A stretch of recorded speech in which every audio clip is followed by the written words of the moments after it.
ಎಲ್ರಿಗೂ ನಮಸ್ಕಾರ. ನಾನು ನಿಮ್ಮ ಸುಮ ಬಸವರಾಜ್. ಎಲ್ಲರೂ ಹೇಗಿದ್ದೀರಾ? ಎಲ್ಲರೂ ಚೆನ್ನಾಗಿದ್ದೀರಾ ಅಂದ್ಕೊತೀನಿ. Welcome to my YouTube channel. ಇದು 2 ದಿನದ ಬ್ಲಾಗ್ ಆಗಿರುತ್ತೆ. 2 ಸೇರಿಸಿ 1 ದಿನ ಮಾಡ್ತಾಯಿದ್ದೀನಿ. ನನ್ನ ಮಗಂದು ಆ್ಯನ್ಯುವಲ್ ಡೇ ಇತ್ತು. ಇಲ್ಲಿ ಸ್ಯಾಂಟ್ ಥಾಮ್ ಸ್ಕೂಲ್ ರಂಗಚಾರಿ ಉಂಡಿ ಅಂತ ಇದೆಯಲ್ಲ, ಅಲ್ಲಿಗೆ ಹೋಗಿದ್ವಿ. ಹೋಗೋಷ್ಟು ಲೇಟ್ ಆಗಿತ್ತು. ಅಂದರೆ ಇನ್ನೂ ಫಂಕ್ಷನ್ ಸ್ಟಾರ್ಟ್ ಆಗಿರಲಿಲ್ಲ. ಅವರು ಗೆಸ್ಟ್ಗಳೆಲ್ಲ ಮಾತಾಡ್ತಾಯಿದ್ರು. ಅಷ್ಟರಲ್ಲಿ ನಾವು ಜಾಯಿನ್ ಆದ್ವಿ. ತುಂಬ ಚೆನ್ನಾಗಿತ್ತು.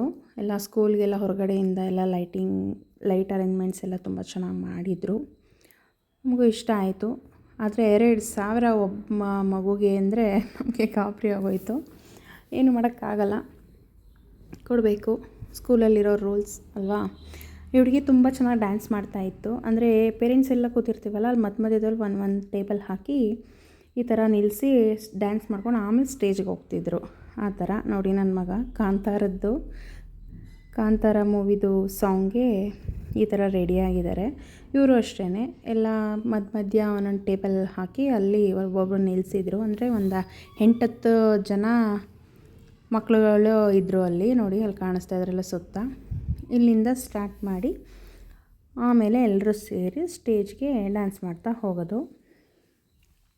ಅಂದರೆ ಇವರೇ 7th ಸ್ಟ್ಯಾಂಡರ್ಡ್ ಆಗಿರೋದ್ರಿಂದ ಇವ್ರು ಡ್ಯಾನ್ಸ್ ಬರೋಷ್ಟರಲ್ಲಿ ಎಷ್ಟೋ ಮಕ್ಕಳು ಪೇರೆಂಟ್ಸ್ ಎಲ್ಲ ಮನೆಗೆ ಹೋಗ್ಬಿಟ್ಟಿದ್ರು. ಅಂದರೆ ಚಿಕ್ಕ ಮಕ್ಕಳುಗಳು ಅಲ್ವಾ, ಅವರೆಲ್ಲರದು ಫಸ್ಟ್ ಆಗುತ್ತೆ ಡ್ಯಾನ್ಸು. ಅವ್ರದ್ದು ಪ್ರೋಗ್ರಾಮ್ ಮುಗಿದ ತಕ್ಷಣ ಅವರ ಪೇರೆಂಟ್ಸ್ಗಳು ಮಕ್ಕಳು ಕರ್ಕೊಂಡು ಹೋಗ್ಬಿಡ್ತಿದ್ರು.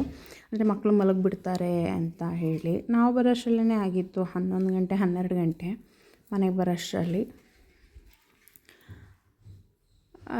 ಅಲ್ಲಿ 7th ಸ್ಟ್ಯಾಂಡರ್ಡ್ ತನಕ ಅಷ್ಟೇ ಇರೋದು ಸ್ಯಾಂಟ್ ಥಾಮ್ ಸ್ಕೂಲ್ ರಂಗಚಾರಿ ಉಂಡಿನಲ್ಲಿ. ತುಂಬ ಚೆನ್ನಾಗಿ ಮಾಡಿದ್ರು. ಕೊರಿಯೋಗ್ರಾಫ್ ಎಲ್ಲ ತುಂಬ ಚೆನ್ನಾಗಿ ಮಾಡಿದರು. ಹೊರಗಡೆಯಿಂದ ಡ್ಯಾನ್ಸ್ ಮಾಸ್ಟರ್ಸ್ ಮೇಕಪ್ಗೆಲ್ಲ ಬಂದಿದ್ದರು.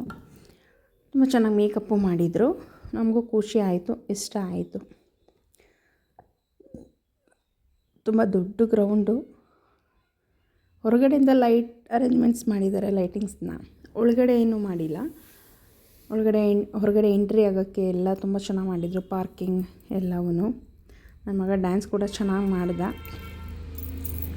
ಅಂದರೆ ಅದು ಸಾಂಗ್ ಹಾಕೋ ಹಾಗಿಲ್ವಲ್ಲ, ಹಾಗಾಗಿ ನಾನು ಸಾಂಗ್ ಹಾಕಿಲ್ಲ. ಕಾಂತಾರ ಮೂವಿದೆ ಸಾಂಗು ಅವ್ರು ಮಾಡ್ತಾ ಇರೋದು. ಅಂದರೆ ಎಷ್ಟು ಮಕ್ಕಳಿದ್ದಾರೆ, ಒಂದೊಂದು ಮಗುಗೆ 2,000 ಫೀಸ್ ಇತ್ತು. ಏನು ಮಾಡ್ತೀರಾ, CBSE ಸಿಲೆಬಸ್ ಬೇಕು ಅಂದರೆ ಅವರು ಹೇಳೋಷ್ಟು ಅಮೌಂಟ್ ಕೊಡಲೇಬೇಕಲ್ಲ, ರೂಲ್ಸ್ ಅಲ್ವಾ. ಹಾಗಾಗಿ ತುಂಬ ಚೆನ್ನಾಗಿ ಬಂತು ಎಲ್ಲ. ನಮಗೆ ಹೋಗೋಷ್ಟರಲ್ಲಿ ನಾವು ಮನೆಯಲ್ಲಿ ಹಾಲೆಲ್ಲ ಕರೆದು ಎಲ್ಲ ಮರಿ ಎಲ್ಲ ಕಟ್ಟಾಕಿ ಎಲ್ಲ ಮಾಡಿ ನಾವು ಹೋಗೋಷ್ಟರಲ್ಲಿ 7 ಗಂಟೆ ಆಗಿಬಿಟ್ಟಿತ್ತು. ಇನ್ನೇನು ಮಾಡ್ತೀರಾ ಅಂದರೆ ಇನ್ನೂ ಫಂಕ್ಷನ್ ಏನು ಸ್ಟಾರ್ಟ್ ಆಗಿರಲಿಲ್ವಲ್ಲ, ಎಲ್ಲ ನೋಡ್ಕೊಂಡು ಬಂದ್ವಿ. ರಾತ್ರಿ 12 ಗಂಟೆ ಆಯಿತು ಮನೆಗೆ ಬರೋಷ್ಟರಲ್ಲಿ. ಇದು ನೆಕ್ಸ್ಟ್ ಡೇ ಮಾರ್ನಿಂಗು ತಿಂಡಿ ಮಾಡ್ತಾಯಿದ್ದೆ. ತಿಂಡಿಗೇನು ಅಂದರೆ ದೋಸೆ ಮತ್ತು ಕಾಬೂಲ್ ಕಡಲೆದು ಚೆನ್ನಾಗೊಜ್ಜು ಅದು ಮಾಡ್ತಾಯಿದ್ದೆ. ಒಂದು ಕುಕ್ಕರ್ಗೆ ಎಣ್ಣೆ ಹಾಕಿ ಅದಕ್ಕೆ ಈರುಳ್ಳಿ ಮತ್ತು ಪಲಾವ್ ಮಸಾಲ ಎಲೆ ಮತ್ತು ಮೊಗ್ಗು ಅವೆಲ್ಲನ ಹಾಕಿ ಈರುಳ್ಳಿ ಹಾಕಿ ಫ್ರೈ ಮಾಡಿಕೊಂಡು, ಅದು ಅರ್ಧ ಫ್ರೈ ಆಗಿದ್ದಕ್ಕೆ ಹಸಿಮೆಣ್ಸಿನ್ಕಾಯಿನ ಪುಡಿ, ಗರಂ ಮಸಾಲ ಮತ್ತು ಧನಿಯಾ ಪುಡಿ ಹಾಕಿಬಿಟ್ಟು ಒಂದು ಸ್ವಲ್ಪ ಅರಿಶಿನ ಪುಡಿ ಇವಿಷ್ಟನ್ನು ಹಾಕ್ಬಿಟ್ಟು ಸ್ವಲ್ಪ ಫ್ರೈ ಮಾಡ್ಕೊಬೇಕು ನೀಟಾಗಿ. ಆಮೇಲೆ ಟೊಮೆಟೊ ಒಂದು 3 ಟೊಮೆಟೊನ ಸಣ್ಣದಾಗಿತ್ತು, ಅದನ್ನು ಪೇಸ್ಟ್ ಮಾಡ್ಕೊಂಡಿದ್ದೀನಿ. ಅದು ಟೇಸ್ಟ್ ಚೆನ್ನಾಗಿರುತ್ತೆ, ಗೊಜ್ಜು ಥರ ಬರುತ್ತೆ ಅಂತ ಹೇಳಿ, ಇದಕ್ಕೇನು ಟೇಸ್ಟಿಯಾಗಿರುತ್ತೆ ಅಂತ ಹೇಳಿ ಅದನ್ನು ಸ್ಮ್ಯಾಶ್ ಮಾಡಿಕೊಂಡು ರುಬ್ಕೊಂಡು ಹಾಕ್ಕೊಂಡಿದ್ದೀನಿ. ಅದಾದಮೇಲೆ ಒಂದು ಜಾರಿಗೆ ಹಸಿಮೆಣ್ಸಿನ್ಕಾಯಿ ಖಾರಕ್ಕೆ ಬೇಕಲ್ಲ, ಆಮೇಲೆ ಚಕ್ಕೆ ಒಂದು ಅರ್ಧ ಇಂಚು ಚಕ್ಕೆ ಮತ್ತು ಒಂದು 3 ಲವಂಗ, ಅಂದರೆ 3 ಸಾಕು ಅಷ್ಟೇ. ಅದನ್ನು ಹಾಕ್ಕೊಂಡು ಅದಕ್ಕೆ ಬೆಳ್ಳುಳ್ಳಿ, ಗೋಡಂಬಿ ಮತ್ತು ತೆಂಗಿನಕಾಯಿ ನಾನು ತುರಿದಿರಲಿಲ್ಲ, ಅದು ಕಂಠದ ಸಮೇತ ಬಂದುಬಿಟ್ಟಿತ್ತು ಅಂತ ಹೇಳಿ ಅದನ್ನು ಹಾಗೇ ಕಟ್ ಮಾಡಿ ಹಾಕಿದ್ದೀನಿ. ಸ್ವಲ್ಪ ಶುಂಠಿ, ಕೊತ್ತಂಬರಿ ಸೊಪ್ಪು ಇದಿಷ್ಟು ಹಾಕ್ಕೊಂಡು ಅದನ್ನ ರುಬ್ಕೊಬೇಕು, ನುಣ್ಣಗೆ ರುಬ್ಕೊಂಡು. ಆಮೇಲೆ ಅದಕ್ಕೆ ಸ್ವಲ್ಪ ಸೋಂಪು ಹಾಕ್ಕೊಂಡ್ರೆ ಚೆನ್ನಾಗಿ ಅದು ಟೇಸ್ಟು ಕೂಡ ಚೆನ್ನಾಗಿರುತ್ತೆ, ಸ್ಮೆಲ್ಲು ಕೂಡ ಚೆನ್ನಾಗಿರುತ್ತೆ. ಹಾಕ್ಕೊಂಡು ಅಷ್ಟನ್ನು ಹಾಕ್ಕೊಂಡು ಸ್ವಲ್ಪ ನೀರು ಹಾಕ್ಕೊಂಡು ನುಣ್ಣಗೆ ರುಬ್ಕೊಳ್ಬೇಕು. ಅದು ರುಬ್ಕೊಂಡ್ಮೇಲೆ ಇಲ್ಲಿ ಫ್ರೈ ಆಗ್ತಾಯಿತ್ತಲ್ಲ ಈರುಳ್ಳಿ ಎಲ್ಲ, ಟೊಮೆಟೊ ಹಾಕಿದ್ವಲ್ಲ, ಅದು ಆಗಿರುತ್ತೆ. ಅಷ್ಟರಲ್ಲಿ ರುಬ್ಬಿರೋ ಮಸಾಲೆ ಎಲ್ಲನೇ ಅದಕ್ಕೆ ಹಾಕ್ಕೊಂಡು ನೀಟಾಗಿ ಅದು ಹಸಿ ವಾಸನೆ ಹೋಗೋ ತನಕ ಫ್ರೈ ಮಾಡ್ಕೊಬೇಕು. ನೀಟಾಗಿ ಫ್ರೈ ಮಾಡಿಕೊಂಡು ಅದು ಜಾರ್ ತೊಳೆದ್ಬಿಟ್ಟು ಸ್ವಲ್ಪನ ಅದ್ರ ನೀರನ್ನೇ ಹಾಕ್ಕೊಬೇಕು, ಎಷ್ಟು ಬೇಕಷ್ಟು. ತುಂಬ ಹಾಕಬಾರ್ದು, ತುಂಬ ಹಾಕಿದ್ರೆ ತೆಳ್ಳೆ ಆಗಿಬಿಡುತ್ತೆ. ಅದಕ್ಕೆ ಈ ನೆನೆ ಹಾಕಿರೋ ಕಾಬೂಲ್ ಕಡಲೆಕಾಳು ಅದನ್ನು ಹಾಕ್ಕೊತಾ ಇದ್ದೀನಿ. ಎಷ್ಟು ಬೇಕು ನಮ್ಮ ಕ್ವಾಂಟಿಟಿ ನೋಡ್ಕೊಂಡು ಹಾಕ್ಕೊಬೇಕು. ಎಲ್ಲನ ಹಾಕಿ ನೀಟಾಗಿ ಮಿಕ್ಸ್ ಮಾಡಿ, ಇನ್ನು ಸ್ವಲ್ಪ ನಂಗೆ ನೀರು ಬೇಕಿತ್ತು, ಸ್ವಲ್ಪ ಕಡಿಮೆ ಆಯಿತು, ಸ್ವಲ್ಪ ನೀರು ಹಾಕ್ಕೊಂಡೆ. ಅದಕ್ಕೆ ರುಚಿಗೆ ತಕ್ಕಷ್ಟು ಉಪ್ಪು ಹಾಕ್ಕೊಂಡು, ಅದು ಉಪ್ಪಿಗೆ ವುಡನ್ ಸ್ಪೂನ್ ತೊಗೋಬೇಕು ಅಂತ ನೋಡ್ತಾಯಿದ್ದೀನಿ, ಸಿಗ್ತಾಯಿಲ್ಲ. ಪ್ಲಾಸ್ಟಿಕ್ ಹಾಕೋದು ಬೇಡ ಅಂತ ಹೇಳಿ ಹಾಕಿಲ್ಲ, ಅದಕ್ಕೆ ಹಾಗೆ ಹಾಕ್ತಾಯಿದ್ದೀನಿ. ಉಪ್ಪೆಲ್ಲ ಹಾಕಿ ಒಂದು ವಿಷಲ್ ಬರೋಕ್ಕೆ ಕುಕ್ಕರ್ ಮುಚ್ಚಿದ್ದೀನಿ. ಈ ಕಡೆ ದೋಸೆ ಹಾಕೋಣ, ಅವನಿಗೆ ಟೈಮ್ ಆಗಿಬಿಡುತ್ತೆ, ವ್ಯಾನ್ ಬರುತ್ತೆ ಅಂತ ಹೇಳಿ ದೋಸೆನೂ ಹಾಕ್ಕೊಟ್ಟೆ. ಬೆಳಗಿನ ಟೈಮು ಈ ಹೆಂಗಸರಿಗೆ ತುಂಬ ಕೆಲಸ ಅಪ್ಪ. ಎಷ್ಟು ಯಾವ ಕೆಲಸ ಮಾಡಿ ಯಾವ ಕೆಲಸ ಬಿಡೋಣ ಅಂತ ಸಾಕಾಗ್ಬಿಡುತ್ತೆ. ಇಷ್ಟು ಬೇಗ ಟೈಮ್ ಓಡುತ್ತೋ ಗೊತ್ತಿಲ್ಲ. ಅದು ಗೊಜ್ಜು ವಿಷಲ್ ಆಗಿತ್ತು, ಆರಿತ್ತು ಕೂಡ. ಅದನ್ನು ಓಪನ್ ಮಾಡಿ ನೋಡ್ತಾಯಿದ್ದೀನಿ, ನೀರು ಹಾಕಬೇಕಾ ಅಥವಾ ಸಾಕಾ ಅಂತ ಹೇಳಿ. ಸಾಕಾಗಿತ್ತು, ಎಲ್ಲ ನೀಟಾಗಿ ಬಂದಿತ್ತು. ದೋಸೆನೂ ಆಯಿತು. ನನ್ನ ಮಗನಿಗೆ ಪ್ಲೇಟ್ಗೆ ಹಾಕ್ಕೊಡ್ತಾಯಿದ್ದೀನಿ, ಅವ್ನು ಟೈಮ್ ಆಗಿಬಿಡುತ್ತಲ್ವ ಅಂದ್ಬಿಟ್ಟು. ಎಷ್ಟು ಬೇಗ ಇದ್ರೂ ಕೆಲಸ ಮುಗಿಯೋದೇ ಇಲ್ಲ ನಮಗಂತೂ. ಅಪ್ಪಪ್ಪ ಸಾಕಾಗುತ್ತೆ. ನೋಡಿ ನನ್ನ ಮಗ ತಿಂತಾಯಿದ್ದಾನೆ, ಚೆನ್ನಾಗಿದೆ ಅಂತ ಬೇರೆ ಹೇಳ್ತಾ ಇದ್ದಾನೆ. ಅವ್ನಿಗೆ ಇಷ್ಟ ಆಗಿದೆ. ಎಲ್ಲ ಮುಗಿಸಿ, ಕೆಲಸ ಮುಗಿಸಿ, ಸ್ನಾನ ಮಾಡಿ, ಪೂಜೆ ಎಲ್ಲ ಆಯಿತು. ಇವತ್ತು ಮರುವಾರ ಇತ್ತಲ್ವ, ಅಂದರೆ ಅವತ್ತು ಹಬ್ಬ ಆಗಿತ್ತಲ್ಲ, ಶನಿವಾರ ಭಾನುವಾರ ಸೋಮವಾರ, ಅದ್ರದ್ದು ಮರುವಾರ ಅಂತ ಅವ್ರಿಗೆ ಮತ್ತೆ ಪೂಜೆ ಮಾಡಬೇಕು. ಈ ದೇವ್ರನ್ನೆಲ್ಲ ಕಟ್ಟಿದ್ರಲ್ವ, ಅದನ್ನೆಲ್ಲ ಬಿಚ್ಚಿ ಇವತ್ತು, ಅಂದರೆ ಈಗ ಅವತ್ತು ಭಾನುವಾರದಲ್ಲಿ ಕಟ್ಟಿರೋದು, ಇವತ್ತಿನ ತನಕ ಬಿಚ್ಚಿರಲ್ಲ. ಅದನ್ನು ಹಾಗೆ ಒಳಗಡೆ ದೇವಸ್ಥಾನದ ಒಳಗಡೆ ಇಟ್ಟಿರ್ತಾರೆ. ಅದನ್ನೆಲ್ಲ ಇವಾಗ ಬಿಚ್ಚಿ, ಅಂದರೆ ಮುಖವಾಡಗಳು, ಮೇಲೆ ಕಳಶಗಳಿರ್ತಲ್ಲ, ಅದು ಒಡವೆಗಳೆಲ್ಲ ಬಿಚ್ಚಿ ದೇವ್ರ ಹತ್ರ ಇಟ್ಟು ಮತ್ತೆ ಪೂಜೆ ಮಾಡ್ತಾರೆ. ಅದನ್ನ ಮರುವಾರಕ್ಕೆ ತಂಬಿಟ್ಟು ಕಲಿಸ್ಕೊಂಡು, ಕಳಶ ಪೂಜ್ಕೊಂಡು, ಹೊಂಬಾಳೆ ಸಿಕ್ಸ್ಕೊಂಡು ಹೋಗಬೇಕು. ನಾವು ಪೂಜೆ ಮಾಡೋಂಗಿಲ್ವಲ್ಲ, ಅದಕ್ಕೆ ನಾನು ತಟ್ಟೆ ತೊಗೊಂಡು ಹೋಗಿಲ್ಲ. ಸುಮ್ಮನೆ ನಮ್ಮ ಫ್ರೆಂಡ್ ಅವ್ರದ್ದು ತಟ್ಟೆ ತೋರಿಸ್ದೆ. ಅಂದರೆ ಟೈಮಿಂಗ್ಸ್ ಇಲ್ಲ, ಯಾವ ಟೈಮಿಂಗ್ಸ್ ಬೇಕು ಆ ಟೈಮಿಂಗ್ಸ್ಗೆ ಹೋಗಿ ಪೂಜೆ ಮಾಡಿಸ್ಕೊಂಡು ಬರೋದು ಅಷ್ಟೇ. ಮರುವಾರಕ್ಕೆ ಹಬ್ಬ ಮುಗೀತು.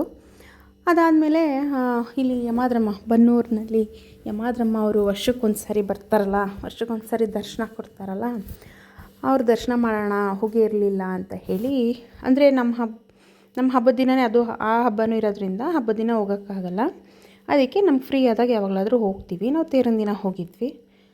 ತೇರಿನ ದಿನ ದೇವಸ್ಥಾನದಲ್ಲಿ ನೋಡಿ ಎಷ್ಟು ಪ್ರಶಾಂತವಾಗಿದೆ. ಇನ್ನು ತೇರಿಗೆ ಎತ್ತಿರಲಿಲ್ಲ ಆವಾಗ. ಇದು ಒಳಗಡೆ ಪೂಜೆ ಎಲ್ಲ ಕೈ ಮುಕ್ಕೊಂಡು ಎಲ್ಲ ಮಾಡ್ಕೊಂಡು ಬಂದ್ವಿ. ತುಂಬ ಚೆನ್ನಾಗಿದೆ. ತೇರಿನ ಥರನೇ ಅದು ಗರ್ಭಗುಡಿಯವರು ಇಟ್ಟಿರೋದು. ಅದಾದಮೇಲೆ ತೇರು ಎಳಿತಾ ಇದ್ದಾರೆ. ತೇರಲ್ಲಿ ನೋಡಿ ನಮ್ಮ ಅಕ್ಕ ನಾನಿಬ್ಬರು ನೋಡ್ತಾ ಇದ್ದೀವಿ. ಆ ತೇರಿನ ಮೇಲೆ ಎಷ್ಟು ಉದ್ದ ಇರುತ್ತೆ ತೇರು ಅಂದರೆ, ಅಷ್ಟು ನೀಟಾಗಿ ಎಳ್ಕೊಂಡು ಬರ್ತಾರೆ. ಅಮ್ಮ ಎಷ್ಟು ಚೆನ್ನಾಗಿ ಬರ್ತಾಳೆ ನೋಡಿ, ಎಷ್ಟು ಚೆನ್ನಾಗಿ ಕೂತಿದ್ದಾಳೆ ಅವಳು. ಅಲ್ಲಿ ಎಷ್ಟು ತೇರ ಮೇಲಿದ್ರೂ ವಿಗ್ರಹ ಇರೋದೇ ಅಂಗೈ ಎಷ್ಟಾಗಲ್ಲ, ಆದರೆ ಅದು ಎಷ್ಟು ದೂರಕ್ಕಾದ್ರೂ ಕಾಣಿಸುತ್ತೆ. ಎಷ್ಟು ಚೆನ್ನಾಗಿದೆ ನೋಡಿ. ಈ ತೇರನ್ನ ಆ ಬೀದಿನಲ್ಲಿ ಎಳಿತಾರಲ್ಲ, ಅದೇ ಗ್ರೇಟ್. ಒಟ್ಟಿನಲ್ಲಿ ಒಂದಿನ ಒಂದು ಏನು ತೊಂದರೆ ಆಗದೆ, ಏನೂ ಇಲ್ಲದೆ ಎಷ್ಟು ಚೆನ್ನಾಗಿ ಬರುತ್ತೆ ತೇರು. ದೇವರ ಮಹಿಮೆನೇ ಅಪಾರ ಅಂತಾರಲ್ಲ ಹಾಗೆ.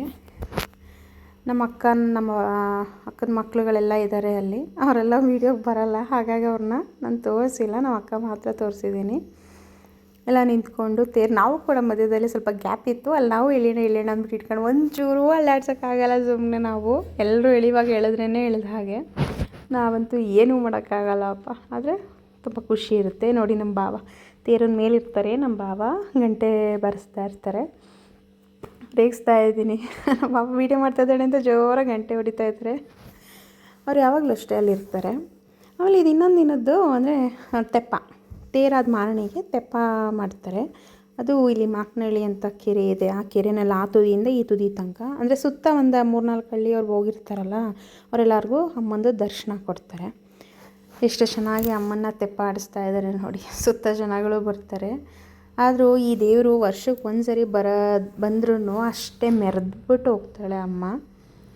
ಅಂದರೆ ಅದ್ರ ಇದಕ್ಕೆ ಬಂದು ಹಬ್ಬ ಎಷ್ಟು ದಿನ ನಡೆಯುತ್ತೆ, ಬಂಡಿ ಹೇಗೆ ನಡೆಯುತ್ತೆ ಅನ್ನೋದ್ರ ಮೇಲೆ ಡಿಪೆಂಡ್ ಆಗಿರುತ್ತೆ. ಅವ್ರು ಎಷ್ಟು ದಿನ ಇರ್ತಾಳೋ ಊರಿನಲ್ಲಿ ದೇವಸ್ಥಾನದಲ್ಲಿ, ಅಷ್ಟು ದಿನವೂ ಅಷ್ಟೇ ಮೆರೆಸ್ತಾರೆ. ಎಲ್ಲ ಜಾತಿಯವರು ಕೂಡ ಮಾಡ್ತಾರೆ ಹಬ್ಬನ.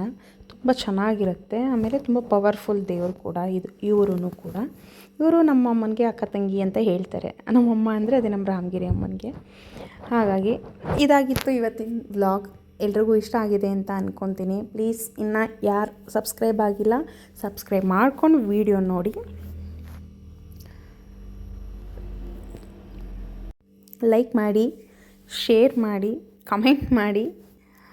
ಯಮಾದ್ರಮ್ಮಂದು ಹೇಗಿತ್ತು ಅಂತ ಹೇಳಿ. ಹೋಗಿ ಬರಲಾ?